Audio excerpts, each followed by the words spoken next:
അമൃത് Veni life quit presents daily news സായാഹ്ന വാർത്തകൾ powered by Pulimoottil silks KSFE in association with Joy Alukkas. ഇത്തവണ first അടിക്കില്ലേ നമ്മള്?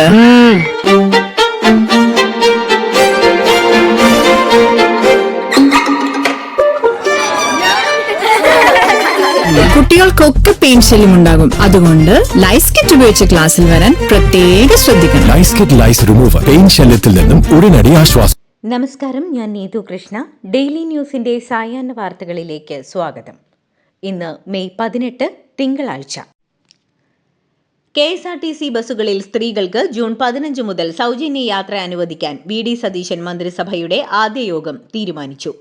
വയോജനങ്ങൾക്കായി പ്രത്യേക വകുപ്പ് രൂപീകരിച്ച് അവരെ സംരക്ഷിക്കുന്നതിനുള്ള നടപടികൾ ഉണ്ടാകുമെന്ന സുപ്രധാന തീരുമാനവും മന്ത്രിസഭ കൈക്കൊണ്ടു. മന്ത്രിസഭാ യോഗത്തിന് ശേഷം മുഖ്യമന്ത്രി VD സതീശൻ തന്നെയാണ് ഇക്കാര്യം പ്രഖ്യാപിച്ചത്. ആശാവർക്കർമാർക്ക് 3000 രൂപയുടെ ശമ്പള വർധന. അംഗനവാടി ജീവനക്കാർ, പാചക തൊഴിലാളികൾ, പ്രീ പ്രൈമറി അധ്യാപകർ, ആയമാർ എന്നിവരുടെ പ്രതിഫലം 1000 രൂപ വീതം വർദ്ധിപ്പിക്കും. ആശാവർക്കർമാരുടെ വിരമിക്കൽ ആനുകൂല്യങ്ങൾ അടുത്ത മന്ത്രിസഭാ യോഗത്തിൽ തീരുമാനിക്കും. അവർക്ക് നൽകിയ വാക്ക് പാലിക്കുകയാണ്. ആശാവർക്കർമാർക്ക് ഇപ്പോഴുള്ള പ്രതിഫലം 9000 രൂപയിൽ നിന്ന് 12000 രൂപയാക്കുമെന്നും മുഖ്യമന്ത്രി VD സതീശൻ പറഞ്ഞു. പിണറായി വിജയൻ മുഖ്യമന്ത്രിയായിരുന്നപ്പോൾ നയിച്ച നവകേരള സദസ്സിനിടെ പ്രതിഷേധിച്ചവരെ മുഖ്യമന്ത്രിയുടെ ഗൺമാൻ മർദ്ദിച്ച സംഭവം അന്വേഷിക്കാൻ പ്രത്യേക സംഘത്തെ നിയോഗിക്കാൻ മന്ത്രിസഭായോഗം തീരുമാനിച്ചു. 2023 നവംബർ 15 ആലപ്പുഴയിൽ പ്രതിഷേധിച്ചതിന് ഇപ്പോൾ MLA ആയി തെരഞ്ഞെടുക്കപ്പെട്ട AD തോമസ് അടക്കമുള്ളവരെയാണ് മുഖ്യമന്ത്രിയുടെ ഗൺമാൻ മർദ്ദിച്ചത്. ഇത് സംബന്ധിച്ച കേസിൽ കോടതി പുനരന്വേഷണം ആവശ്യപ്പെട്ടെങ്കിലും ഇതുവരെ അന്വേഷണം ആരംഭിച്ചിട്ടില്ല. സംസ്ഥാന സർക്കാരിന്റെ സാമ്പത്തിക സ്ഥിതി സംബന്ധിച്ച് ധവളപത്രം പുറത്തിറക്കും. സാമ്പത്തിക വിദഗ്ധരടങ്ങുന്ന സംഘം പരിശോധിച്ചാണ് ധവളപത്രം പുറത്തിറക്കുന്നത്. മുഖ്യമന്ത്രി VD സതീശൻ പറഞ്ഞു. നിയമസഭാ സമ്മേളനം മെയ് 21 ആരംഭിക്കാൻ ഗവർണർക്ക് ശുപാർശ ചെയ്തു. 21 MLA-മാരുടെ സത്യപ്രതിജ്ഞ നടത്തും. 22 സ്പീക്കറെ തെരഞ്ഞെടുക്കും. 29 നയപ്രഖ്യാപന പ്രസംഗം നടത്തും. G. സുധാകരനെ പ്രോടൈം സ്പീക്കറായി തെരഞ്ഞെടുക്കും. അഡ്വക്കേറ്റ് ജയ്ജു ബാബുവിനെ അഡ്വക്കേറ്റ് ജനറലായി നിയമിക്കും. ഡയറക്ടർ ജനറൽ ഓഫ് പ്രോസിക്യൂഷനായി T. ആസിഫ് അലിയെ നിയമിക്കും. കേരളത്തിന്റെ 13ാമത് മുഖ്യമന്ത്രിയായി VD സതീശൻ സത്യപ്രതിജ്ഞ ചെയ്ത് അധികാരമേറ്റു. സതീശനു പിറകെ 21 അംഗ മന്ത്രിസഭയിലെ മറ്റു മന്ത്രിമാരും സത്യപ്രതിജ്ഞ ചെയ്തു. ഗവർണർ രാജേന്ദ്ര ആർലേക്കർ സത്യവാചകം ചൊല്ലിക്കൊടുത്തു. VD സതീശൻ ദൈവനാമത്തിലാണ് സത്യപ്രതിജ്ഞ ചെയ്തത്.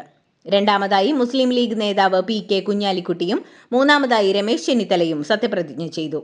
തുടർന്ന് Sunny Joseph, K. Muraleedharan, Mons Joseph, Anoop Jacob, AP Anilkumar, N. Shamsuddin, PC Vishnunath, Roji M. John, Bindu Krishna, M. Liju, KM Shaji, PK Basheer, VE Abdul Gafoor, T. Siddique, KA Thulasi, OJ Janeesh എന്നിവരെല്ലാം ദൈവനാമത്തിലും ഷിബു ബേബി ജോൺ, CP ജോൺ എന്നിവർ സഗൗരവവുമാണ് സത്യപ്രതിജ്ഞ ചെയ്തത്. സത്യപ്രതിജ്ഞയ്ക്ക് ശേഷം മന്ത്രിമാർ രാജ്ഭവനിലേക്ക് പോയി. തുടർന്ന് സെക്രട്ടേറിയറ്റിലെ ഓഫീസുകളിലെത്തി ചുമതലയേറ്റു. സത്യപ്രതിജ്ഞ ചടങ്ങ് നടന്ന സെൻട്രൽ സ്റ്റേഡിയത്തിലും സമീപ പ്രദേശത്തും ജനസാഗരം. 50,000 പേരെയാണ് പ്രതീക്ഷിച്ചതെങ്കിൽ എത്തിയത് ലക്ഷത്തിലേറെ പേരാണ്. പതിറ്റാണ്ടിനു ശേഷം UDF അധികാരത്തിൽ തിരിച്ചെത്തിയതിന്റെ ആവേശത്തിൽ 10,000-കണക്കിന് പ്രവർത്തകരാണ് ഒഴുകിയെത്തിയത്. പല നിയുക്ത MLA-മാർക്കും പ്രമുഖ പാർട്ടി നേതാക്കൾക്കും മുൻനിരയിൽ ഇരിപ്പിടം കിട്ടിയില്ല. അവർക്കായി മാറ്റിവെച്ച മുൻനിരയിലേക്ക് പ്രവർത്തകർ ഇരച്ചുകയറി ഇരിപ്പിടങ്ങൾ കൈക്കലാക്കി. തിരക്ക് നിയന്ത്രിക്കാൻ കൂടുതൽ സുരക്ഷാ ഉദ്യോഗസ്ഥരെ വിന്യസിക്കേണ്ടി വന്നു. UDF മന്ത്രിസഭയുടെ സത്യപ്രതിജ്ഞാ ചടങ്ങിന് സാക്ഷ്യമേകാൻ കോൺഗ്രസ് അധ്യക്ഷൻ മല്ലികാർജ്ജുൻ ഖാർഗെ, രാഹുൽ ഗാന്ധി, പ്രിയങ്ക ഗാന്ധി അടക്കമുള്ള നേതാക്കളെത്തി. ഇവരെ തിരുവനന്തപുരം വിമാനത്താവളത്തിൽ VD സതീശൻ, KC വേണുഗോപാൽ എന്നിവർ സ്വീകരിച്ചു. കർണാടക മുഖ്യമന്ത്രി സിദ്ധരാമയ്യ, ഉപമുഖ്യമന്ത്രി DK ശിവകുമാർ, തെലങ്കാന മുഖ്യമന്ത്രി രേവന്ത് റെഡ്ഡി, ഹിമാചൽ പ്രദേശ് മുഖ്യമന്ത്രി സുഖ്വീന്ദർ സിംഗ് സുഖു, പ്രതിപക്ഷ നേതാവ് പിണറായി വിജയൻ, BJP സംസ്ഥാന പ്രസിഡന്റ് രാജീവ് ചന്ദ്രശേഖർ, CPM സംസ്ഥാന സെക്രട്ടറി MV ഗോവിന്ദൻ, CPI സംസ്ഥാന സെക്രട്ടറി ബിനോയ് വിശ്വം, വിവിധ സാമൂഹിക നേതാക്കൾ, മത മേലധ്യക്ഷന്മാർ തുടങ്ങിയവരും ചടങ്ങിനെത്തി. സെക്രട്ടേറിയറ്റിൽ നോർത്ത് ബ്ലോക്കിന്റെ 3-ാം നിലയിലാണ് മുഖ്യമന്ത്രിയുടെയും മുസ്ലിം ലീഗ് നേതാവ് PK കുഞ്ഞാലിക്കുട്ടിയുടെയും ഓഫീസുകൾ. ആഭ്യന്തരമന്ത്രി രമേശ് ചെന്നിത്തലയുടെ ഓഫീസ് നോർത്ത് ബ്ലോക്കിന്റെ 2-ാം നിലയിലായിരിക്കും. AP അനിൽകുമാർ മുൻപ് മന്ത്രിമാരായിരുന്നപ്പോൾ ഉപയോഗിച്ചിരുന്ന അതേ പഴയ ഓഫീസ് തന്നെ ഇത്തവണയും തെരഞ്ഞെടുത്തു.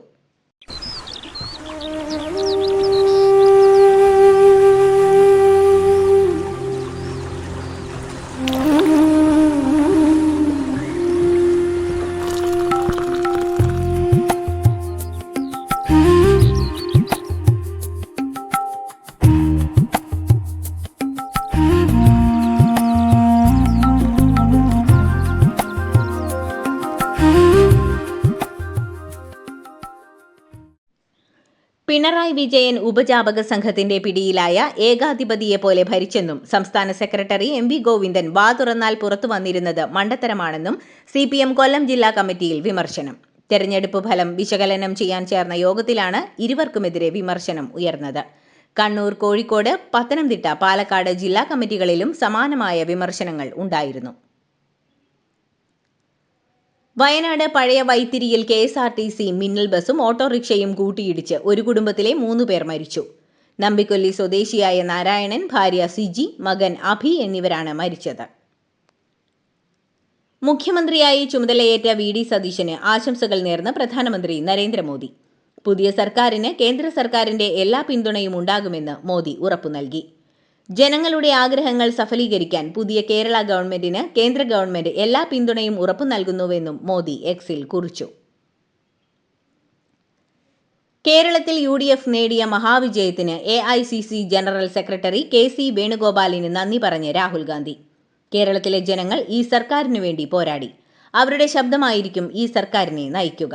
ഓരോ കേരളീയന്റെയും ശബ്ദമായി മാറുന്ന VD സതീശൻ ജിക്കും മന്ത്രിസഭയ്ക്കും ഹൃദയംഗമമായ അഭിനന്ദനങ്ങളെന്നും രാഹുൽ ഗാന്ധി പറഞ്ഞു. KPCC പ്രസിഡന്റ് സ്ഥാനത്തേക്ക് മറ്റൊരാളെ പാർട്ടി നിയോഗിക്കണമെന്ന് മന്ത്രി സണ്ണി ജോസഫ്. പുതിയതായി തെരഞ്ഞെടുക്കപ്പെടുന്ന KPCC പ്രസിഡന്റുമായി സഹകരിച്ച് മന്ത്രിസഭ മുന്നോട്ടു പോകുമെന്നും അദ്ദേഹം പറഞ്ഞു. കേരളത്തിലെ മുഴുവൻ ജനങ്ങൾക്കും പ്രതീക്ഷ നൽകുന്നതായും UDF സർക്കാരിന്റെ ഭരണമെന്ന് ആഭ്യന്തരമന്ത്രി രമേശ് ചെന്നിത്തല. ആഭ്യന്തര വകുപ്പ് മന്ത്രി എന്ന നിലയിൽ ജനങ്ങൾക്ക് സ്വൈര്യജീവിതം ഒരുക്കുമെന്നും അദ്ദേഹം പറഞ്ഞു. മന്ത്രിസ്ഥാനത്തെത്താൻ ഒരു പോരാട്ടവും നടത്തിയിട്ടില്ല. ഇഷ്ടമുള്ള വകുപ്പ് തെരഞ്ഞെടുക്കാനാണ് മുഖ്യമന്ത്രി പറഞ്ഞതെന്നും രമേശ് ചെന്നിത്തല പറഞ്ഞു. VD സതീശൻ മന്ത്രിസഭയിലെ ഏറ്റവും ചെറുപ്പക്കാരനായ മന്ത്രി കൊടുങ്ങല്ലൂരിൽ നിന്ന് ജയിച്ചു വന്ന 38-കാരനായ OJ ജനീഷാണ്. കഷ്ടപ്പാടുകളിലൂടെയാണ് വളർന്നത്. തൊഴിലുറപ്പ് തൊഴിലാളികളുടെ മകനായി വളർന്ന ജനീഷ് പെരുമ്പാവൂരിൽ സെക്യൂരിറ്റി ജീവനക്കാരനായും ഇന്റർനെറ്റ് കഫേയിലെ തൊഴിലാളിയായും ജോലി ചെയ്താണ് പഠനം പൂർത്തിയാക്കിയത്. പെരുമ്പാവൂരിലെ പോളിടെക്നിക്കിൽ 2-ാം വർഷ ഡിപ്ലോമ വിദ്യാർത്ഥിയായിരിക്കുമ്പോഴാണ് ചാലക്കുടി സിദ്ധാർത്ഥ ബാറിലെ ജീവനക്കാരുമായിരുന്ന അച്ഛൻ ജനരഞ്ജൻ കുഴഞ്ഞു വീണ് മരിച്ചത്. ജനീഷ് പിന്നീട് തൃശൂർ ഗവൺമെന്റ് ലോ കോളേജിൽ നിന്ന് LLB നേടി. നവകേരള സദസ്സിനെതിരെയുള്ള പ്രതിഷേധത്തിൽ 21 ദിവസം ജയിൽവാസം അനുഭവിച്ചു. രാഹുൽ മാങ്കൂട്ടത്തിൽ രാജിവെച്ചപ്പോഴാണ് യൂത്ത് കോൺഗ്രസ് അധ്യക്ഷനായത്. പുറത്താക്കിയാലും താൻ കോൺഗ്രസ് തന്നെയാണെന്ന് പാലക്കാട് മുൻ MLA രാഹുൽ മാങ്കൂട്ടത്തിൽ. കഴിഞ്ഞ 10 വർഷക്കാലത്തെ പ്രതിപക്ഷ പ്രവർത്തനത്തിനുള്ള അംഗീകാരമാണ് ഈ വിജയം.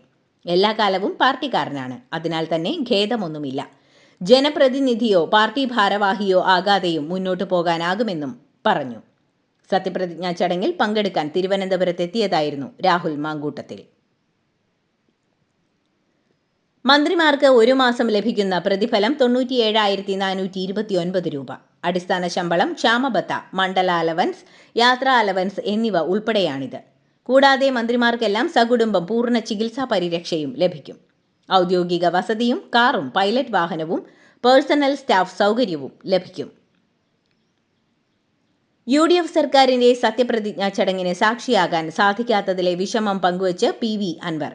കഴിഞ്ഞ ദിവസം തലസ്ഥാനത്തുണ്ടായ ചെറിയൊരു അപകടത്തെ തുടർന്ന് ഡോക്ടർമാർ ഇദ്ദേഹത്തിന് പൂർണ്ണമായ ബെഡ് റെസ്റ്റ് നിർദ്ദേശിക്കുകയായിരുന്നു.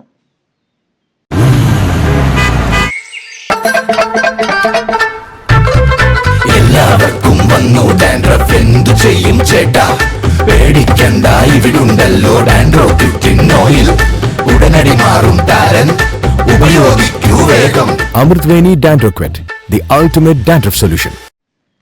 ഇന്ത്യയിലെ മാധ്യമ സ്വാതന്ത്ര്യത്തെയും ന്യൂനപക്ഷ അവകാശങ്ങളെയും കുറിച്ച് ഡച്ച് പ്രധാനമന്ത്രി റോബ് ജെറ്റൻ നടത്തിയ പരാമർശങ്ങളെ ഇന്ത്യ തള്ളി. എല്ലാവർക്കും അഭിപ്രായ സ്വാതന്ത്ര്യം ഉറപ്പു നൽകുന്ന ജനാധിപത്യ രാജ്യമാണിതെന്നും വിദേശകാര്യ മന്ത്രാലയം വ്യക്തമാക്കി. ഗ്രേറ്റ് നിക്കോബാർ പദ്ധതി പാരിസ്ഥിതിക ദുരന്തത്തിന് വഴിയൊരുക്കുമെന്ന് കോൺഗ്രസ് ജനറൽ സെക്രട്ടറി ജയറാം രമേശ്.